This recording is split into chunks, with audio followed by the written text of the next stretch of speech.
দেখো এই জিনিসটা দেখো, এইটা হচ্ছে বাইরের দেয়ালের কোণ, এটা হচ্ছে ভেতরের দেয়ালের কোণ, এই কোণটা এটা ভেতরের দেয়ালের, এইটা হচ্ছে বাইরের দেয়ালের।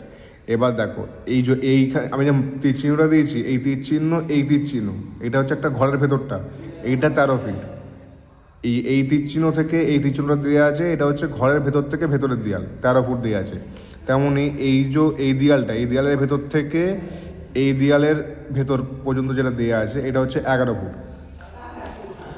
আবার দেখো আমি যখন বাইরে করেছি, এইটা হচ্ছে এই চিহ্নটা যে দিয়েছি, এই তীর চিহ্নটা যে দিয়েছি, এইটা হচ্ছে এই পয়েন্টের জন্য। এই পয়েন্ট থেকে পুরো হচ্ছে আমার যে পায়খানা ঘরটা আছে, পায়খানা ঘরের এই দেয়াল পর্যন্ত এইটা এই তীর চিহ্ন দিয়ে রেখেছি, মানে এই পুরোটা দেয়াল ধরে নিয়ে হচ্ছে আমার 30 ফুট। ব্যাপারটা বুঝতে পারলে? আমি যে ছবিটা এঁকেছি এখানে পুরো কনভেনশন ইউজ করেই করেছি। মানে হচ্ছে দেখো এই যে এই তীর চিহ্নটা দেওয়া আছে, মানে এইটা এখান থেকে এই পর্যন্ত দূরত্বটা হচ্ছে 11 ফিট। ব্যাপারটা বুঝতে পারলে?